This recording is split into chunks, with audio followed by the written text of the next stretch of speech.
Bueno, muchas gracias, presidenta. Difícil a esta hora no repetir algunos de los conceptos que se han vertido. Voy a tratar de, en honor a las personas que han acompañado el debate, sintetizar algunas de las ideas que quería compartir. Y obviamente también celebrar la presencia de quienes nos estuvieron acompañando hasta recién, de la familia de Joaquín, de la organización Verdad y Justicia de Villa María, que también viene llevando adelante un reclamo, de Estrellas Amarillas que se mencionaron. Quiero rescatar algo que recién se decía hace un ratito, lo decía el legislador Nigro, cómo tenemos que ser capaces de reconocer cuando alguien que sufre una tragedia en carne propia es capaz de traducir esa sensación de injusticia e impotencia, ese dolor en acción. Y un poco que creo que ese es el mensaje que nos dejan tanto Martín como Mariela, que empujaron el debate, empujaron los límites de lo posible, estuvieron presentes en el debate nacional a propósito de la reforma del régimen penal juvenil y vinieron a golpear las puertas acá a Córdoba para que Córdoba hiciera lo que hace ya 9 años debió haber hecho, que es tener su propia ley de víctimas. Quiero agradecerles a ellos porque probablemente sin ese empuje, sin ese impulso, hoy no estaríamos debatiendo este tema. Recuerdo especialmente una de las tantas veces que mencionaba el legislador Gregorio Hernández Maqueda cuando él pedía el tratamiento sobre tabla de una iniciativa y el oficialismo se aprestaba a rechazarlo, haberme acercado a quien presidía en aquella oportunidad la Comisión de Seguridad para pedirle que consideraran el tema, que no entendía qué razones había para que lo rechazaran, si al menos se podían comprometer a abrir el debate en la comisión, y pasó lo que él bien narró, se rechazó. Entonces, yo agradezco este esfuerzo que hoy nos trae a una sesión a discutir un tema que era necesario para Córdoba, en el que teníamos una deuda pendiente y que viene a robustecer las herramientas que tienen las víctimas para participar de los procesos penales. Quiero también destacar, lo han hecho todos los legisladores de la oposición y no porque nos guste adular, gracias por la palabra, porque nos guste adular a los referentes del oficialismo, pero sí me parece que merece el reconocimiento cuando alguien es capaz de trabajar en la construcción de consensos.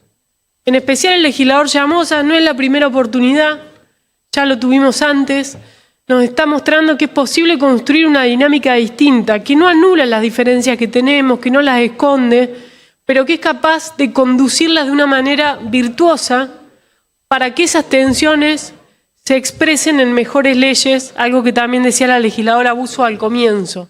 Esta es la mejor ley posible que fuimos capaces de construir escuchándonos. También quiero reconocer a los funcionarios del Ministerio de Justicia que estuvieron ahí siguiendo de cerca el debate, al ministro que vino a la comisión a dar sus razones, a escuchar nuestras preguntas, que levantó el teléfono, que trabajó con nosotros en el texto de la ley, que miró las iniciativas y los borradores con las propuestas que hacíamos llegar, y en especial a Pablo, a quien conozco hace mucho tiempo, que sé de su seriedad y que nos ayudó técnicamente a elevar el nivel de la conversación. El resultado es esto, una ley que, me animo a decir, vamos a acompañar probablemente por unanimidad en este cuerpo. Quizás no es todo lo que nosotros esperábamos que fuera, pero es un montón, ¿no? Y eso también es el debate político. El debate político es ser capaces de que cuando entramos en una conversación con quienes piensan distinto que nosotros, llevamos una idea y de esa idea traemos lo posible. Entonces quiero rescatar algunas de las cuestiones que acercamos y que vemos gratamente reflejadas en el texto. Pero antes de eso, Presidenta, quiero decir algo, voy a repetir un concepto que lo escuché en varias de las intervenciones, pero digo, ¿por qué estamos acá, no? ¿Por qué estamos teniendo que pensar en una ley de víctimas?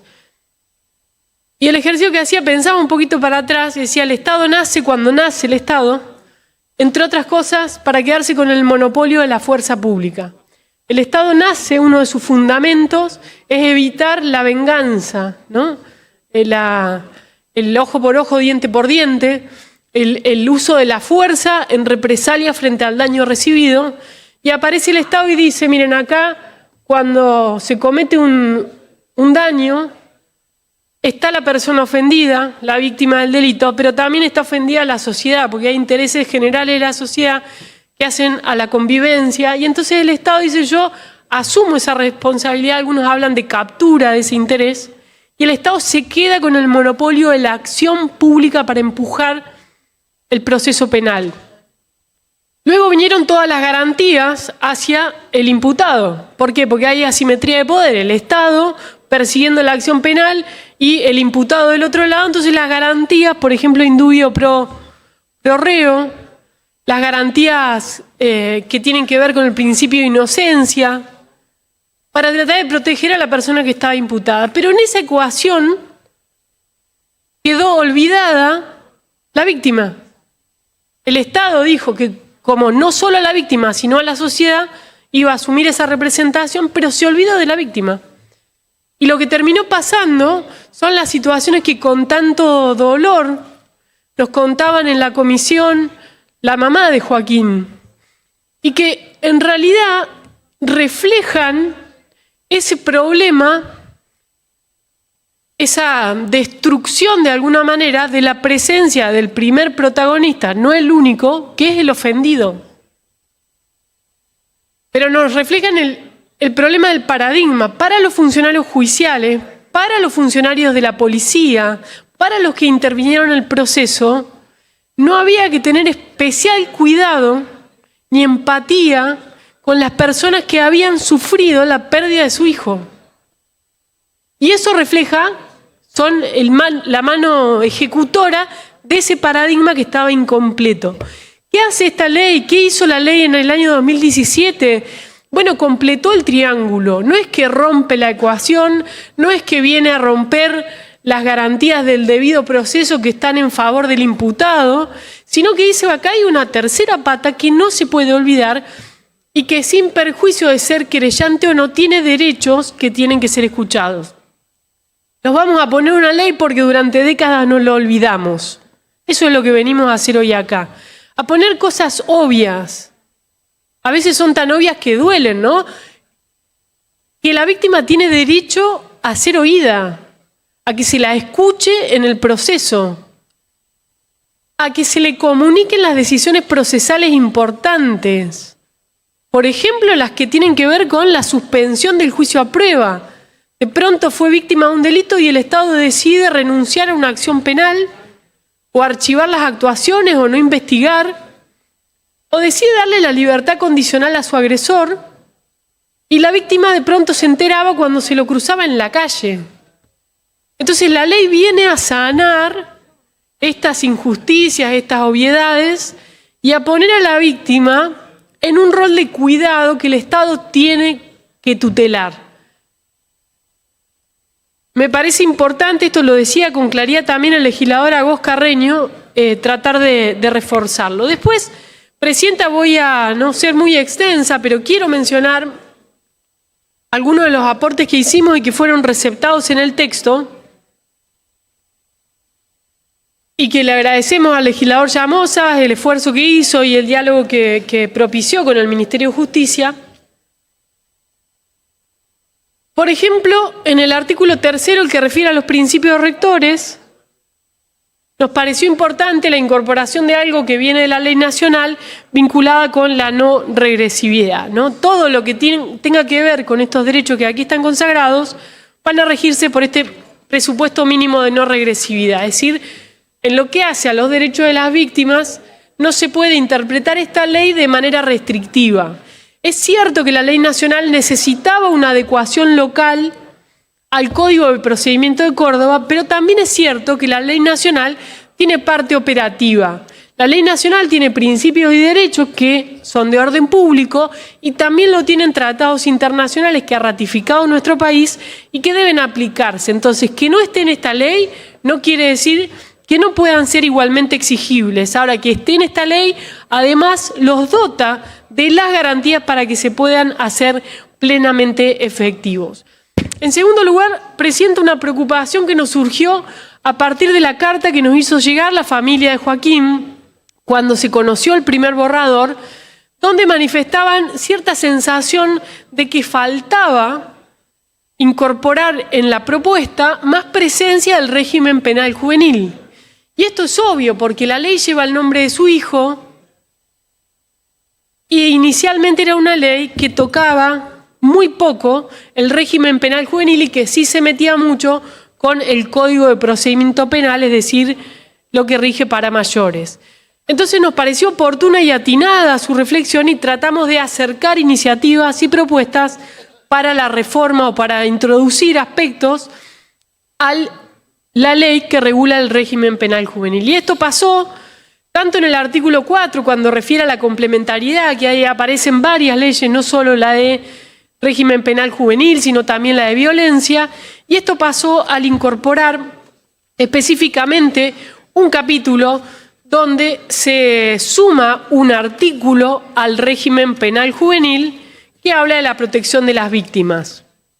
Además también de algo que la familia pidió con mucha fuerza, que tuvo que ver con la posibilidad de ser querellantes. Obviamente esto habla de un dilema teórico del que nadie escapa, que tiene que ver con, bueno, cómo se es querellante cuando no hay proceso penal, y este es un debate que va a seguir abierto, pero que probablemente se subsane cuando hagamos lo que comprometimos a hacer en la cláusula transitoria que incluimos al final de esta ley, que es que al momento que Córdoba reforme su régimen penal juvenil, para adecuarlo a las disposiciones nacionales, la comisión que trabaje el tema deberá incorporar los principios y derechos que están en esta ley de víctimas.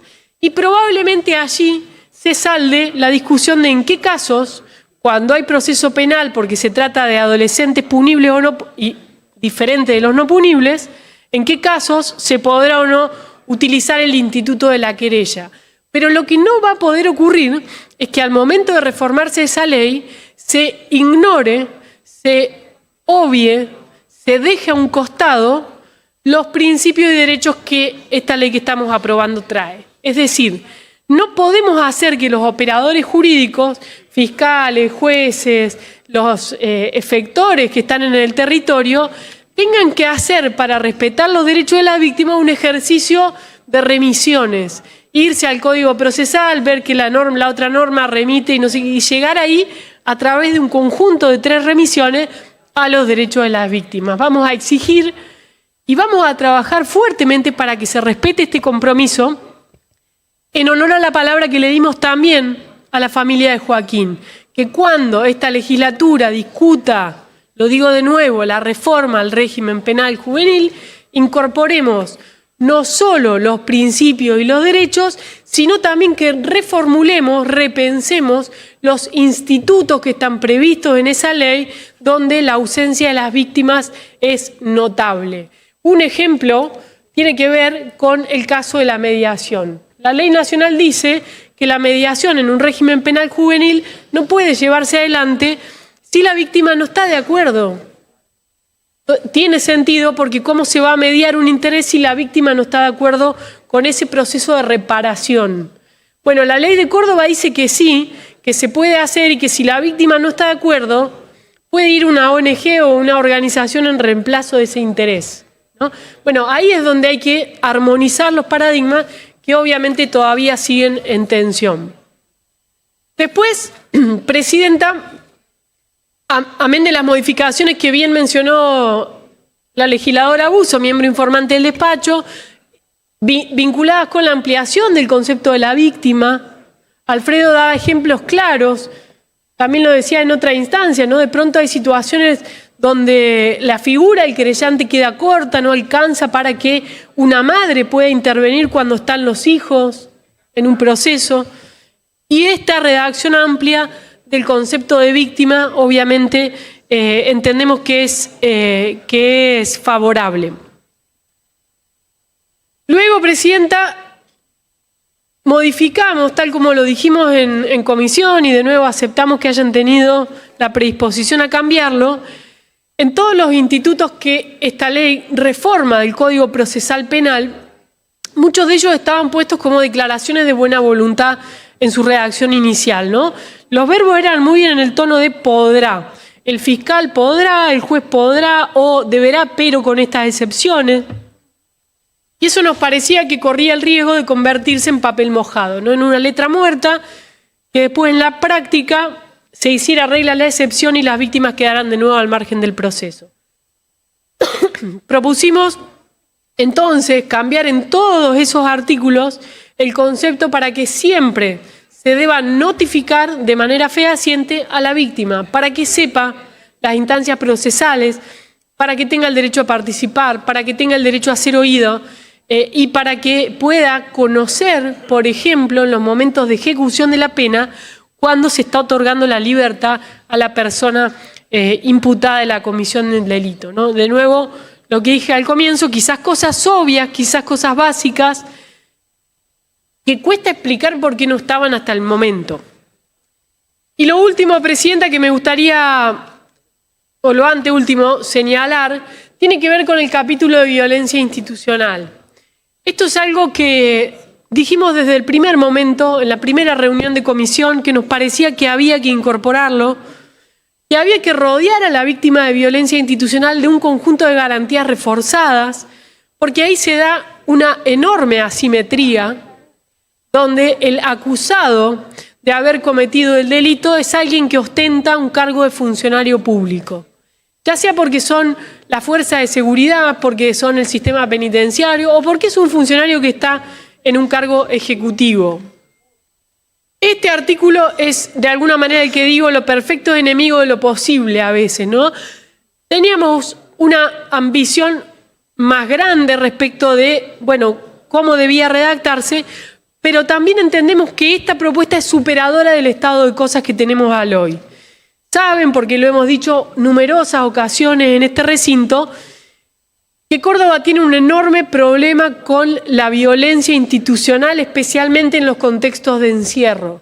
Los indicadores de muertes en contextos de encierro, de torturas, no de denuncias, sino acreditados por la justicia, con funcionarios imputados y detenidos condenados también, amerita que nos tomemos el tema en serio. Lo dijimos hasta el cansancio cuando intentamos infructuosamente empujar el mecanismo de prevención de la tortura y lo volvimos a decir acá, escuchando o logrando una escucha más atenta, tanto del ministro como del presidente de la comisión, que receptaron y convirtieron en ley estándares que de alguna manera algunos operadores judiciales ya venían implementando. Nos parece bien, nos parece que es una buena incorporación, lo único que nos queda ahí la observación de que el alcance de la figura de violencia institucional en términos de estas violaciones estructurales a los derechos de las personas no puede darse solo para estos funcionarios del sistema penitenciario, de las cárceles, operadores judiciales, sino que también tiene que alcanzar a los funcionarios del Poder Ejecutivo. Preguntémosle, si no, a las víctimas del caso de Oscar González, si no necesitan garantías reforzadas para efectivamente poder llevar adelante una pelea tan asimétrica como la que estuvieron impulsando. Finalmente, Presidenta, en relación a dos cosas que están hacia el final de la norma, es decir, yo celebro, contrario a lo que se ha dicho, celebro fuertemente las dos incorporaciones, tanto la del observatorio como la de la capacitación, porque creo que tienen, primero, que escucharon lo que nos dijo la familia en la comisión. ¿Por qué? Bueno, porque ese observatorio no serviría de nada si solamente estuviera integrada por funcionarios públicos. Sería como el meme del hombre araña señalándose a sí mismo, pero acá aparece, luego también de las incorporaciones que se hicieron, la presencia de las víctimas y sus ascendientes o descendientes, y también de asociaciones civiles o fundaciones que breguen por estos temas. Ellos van a ser los garantes de que esta ley se cumpla. Ellos van a ser, y ojalá, espero que puedan estar sentados en ese observatorio, van a ser los garantes de que no haya más familias que tengan que pasar por el dolor que ustedes pasaron. Van a ser ustedes de alguna manera los que amplifiquen con su presencia la voz de las víctimas y las organizaciones para que esa asimetría, ese triángulo incompleto, de una vez para siempre termine equiparando los derechos. Y lo mismo en las capacitaciones. No se trata de bajar línea o de ideologizar. Se trata de que los funcionarios que tienen que estar en el territorio cumpliendo estas leyes que nosotros sancionamos, las aprendan. Para que cuando el policía va a comunicar un hecho, para que cuando el fiscal les va a noticiar algún avance en la causa, o cuando el juez está decidiendo, sepa que tiene que actuar con empatía y que la voz de la víctima o de su familia tiene que tener un protagonismo. Y finalmente, presidenta y presidente de la comisión, decirle que también vamos a estar atentos a otro punto que nos parece importante. Fíjese que de las propuestas que acercamos en relación a robustecer los recursos, el presupuesto del que tienen que contar los órganos que van a ejecutar esta ley, que eso no fue tomado, pero sí fue incorporado un artículo hacia el final vinculado con el presupuesto. Es un poco laxo, pero en definitiva es esta legislatura la que aprueba el presupuesto. Entonces nosotros vamos a estar muy atentos a que al momento de discutir el presupuesto se dote de los recursos que necesita desde el Centro Integral a la Víctima, como también del Ministerio Público de la Defensa. El día de hoy tomó Estado Parlamentario un proyecto que es el 46532 de ley, enviado por el Ejecutivo, que lo que busca es crear más de 20 cargos vinculados con defensores públicos, una deuda pendiente que teníamos y que esperamos que pueda ser una oportunidad para que ahí también creemos defensorías especializadas en la defensa de las víctimas. Para que no pase lo que, descuento que no va a pasar, pero que lo debemos poner en la ley, que el temor que tenía Hernández Maqueda de que de pronto el mismo que está defendiendo al imputado sea el que tiene que defender a la víctima. Tiene que respetarse el principio de especialización y tiene que el Ministerio Público de la Defensa tener los recursos necesarios para contar con personal capacitado para la defensa de las víctimas de los procesos. Vamos a ser custodios también de que esto se pueda cumplir. Con esto, Presidenta, quiero entonces primero agradecer a la familia porque nos empujó a este debate. Agradecer a la familia que luego, cuando algo no le gustó, no se resignó, sino que trabajó con cada uno de nosotros para ver cómo mejorar la ley.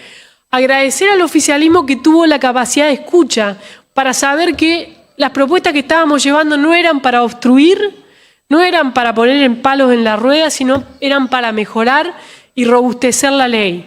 Y finalmente celebrar, tomándome el despacho que ayer firmamos por unanimidad, celebrar lo que anticipo va a ser una votación por amplia mayoría o unanimidad de esta Cámara, celebrar nuestro trabajo de que cuando somos capaces de estar a la altura de las circunstancias, salen mejores resultados, que son en definitiva mejores leyes para Córdoba.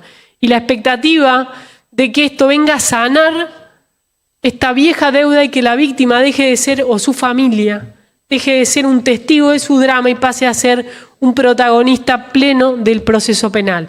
Nada más, muchas gracias.